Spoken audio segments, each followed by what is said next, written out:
Hello everyone and welcome to another video. Now what we have here is a Beelink mini PC. I keep seeing these things everywhere and yet I don't think we've tested one before. Searching the term mini PC on, let's say, Amazon is bound to bring up one of the various Beelink models, and I thought, you know what, someday soon I'm going to see how good these tiny systems are.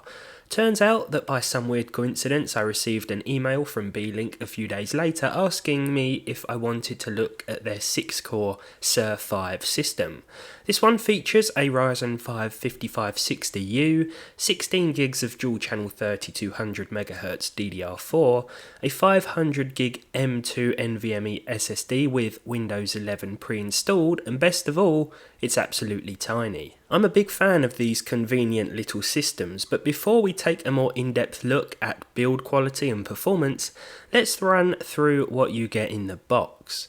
We have the PC itself, hard disk installation guide because there is room for a traditional SATA SSD in here too, manual, HDMI cables, mounting bracket with screws, and the power adapter of course.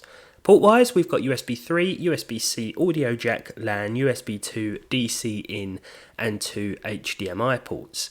This feels like a very solid little machine, and opening it up reveals the RAM, which is easily upgradable, M2 SSD, and the SATA SSD expansion slot. On the other side of the board we have the CPU, which has a slim single fan heatsink on top of it, and we get a better look at the entirety of the internals. It's crazy how small the board really is. In terms of build quality then, this thing is pretty solid, and even when the internals are removed, the enclosure itself feels pretty sturdy. I thought it might be quite loud in operation, but that doesn't seem to be the case even under load. And by under load, I mean during a Cinebench R20 test where, and I don't mean to brag, I managed to hit a higher multi-core score than the one shown to me in the email from Beelink themselves. The 5560U has a default TDP of just 15 watts and seemed to go up to a max of 25 during my testing. This makes its score all the more impressive, especially as it sat between a desktop i7 7700K and Ryzen 7 1700X. The single core score is also fairly decent. I think that for everyday use and a bit of video editing, it's a good choice if you want a space-saving, low-power solution.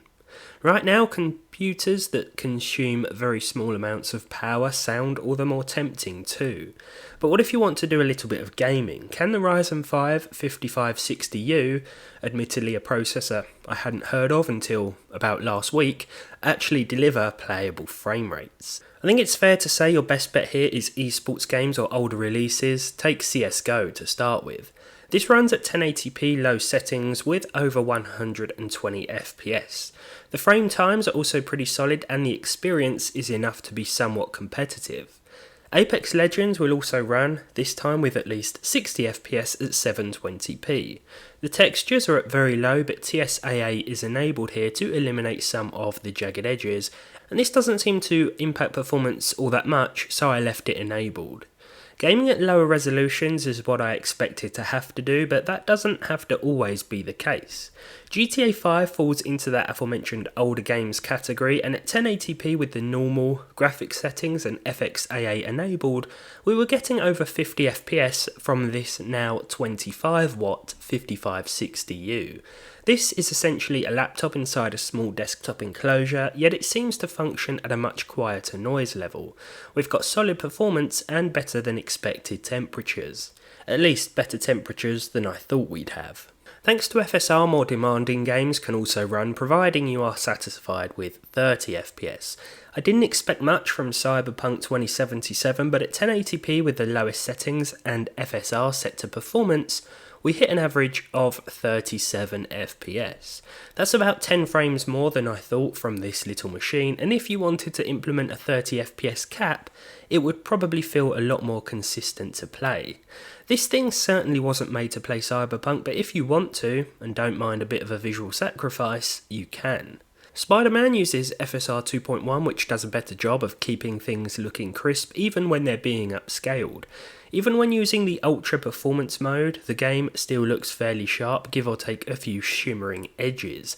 That said, this tech really helps to deliver a plus 30 FPS experience again here too. And the SER5 isn't meant to handle the most demanding AAA games, but you might be surprised to find out that it can. I had to drop Shadow of the Tomb Raider down to 720p with the lowest settings, but I enabled TAA. The average frame rate was solid and the performance was consistent as seen by the percentile lows.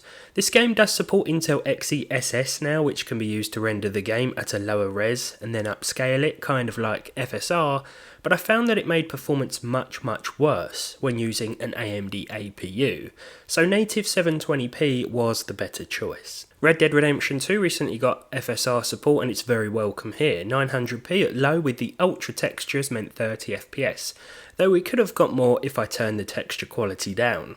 The thing is, they don't look that great at anything less than ultra, but that is probably a sacrifice that's necessary here. Even so, 30 FPS average was still possible, with TAA enabled as well.